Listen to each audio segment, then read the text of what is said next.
Smartphone export में भारत की लंबी छलांग और 234% की ये छलांग है। दोस्तों, भारत के स्मार्टफोन एक्सपोर्ट में फाइनेंशियल ईयर 2026-27 की पहली तिमाही में 234% की बढ़ोतरी दर्ज हुई है और यह आंकड़ा पहुंच गया है 9.84 अरब डॉलर तक। यानी सिर्फ 3 महीनों में इतना बड़ा एक्सपोर्ट जो पिछले साल की इसी अवधि में 2.5 गुना से भी ज्यादा है।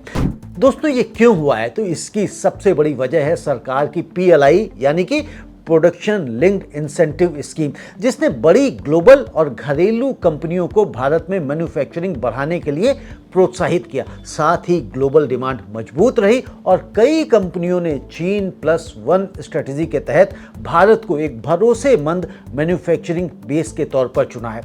दोस्तों, ये क्यों मायने रखता है? तो इंडस्ट्री के लिए यह भारत को ग्लोबल इलेक्ट्रॉनिक्स मैन्युफैक्चरिंग हब के तौर पर स्थापित करता है।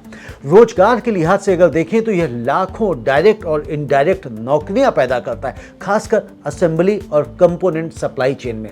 इन्वेस्टर्स के लिए भरोसे का संकेत है कि भारत की मैन्युफैक्चरिंग स्टोरी सिर्फ कागज पर नहीं, जमीन पर भी दिखाई दे रही है और सरकार के लिए पॉलिसी की सफलता का सबूत है और ग्लोबल ट्रेड में भारत के करंट अकाउंट डेफिसिट को संतुलन करने में भी मदद करता है।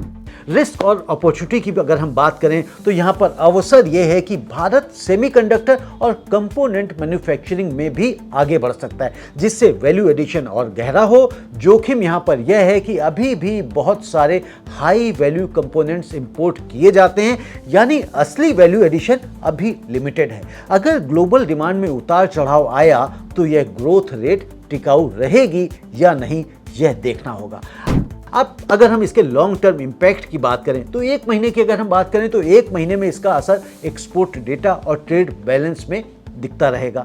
1 साल में अगर हम देखें तो अगर यह ट्रेंड बना रहा तो Bharat top global smartphone exporters की लिस्ट में और ऊपर जा सकता है और 5 साल में अगर कंपोनेंट इकोसिस्टम भी भारत में डेवलप हुआ तो यह सिर्फ असेंबली नहीं बल्कि पूरी वैल्यू चेन का हब बन सकता है, जो एक स्ट्रक्चरल शिफ्ट होगी।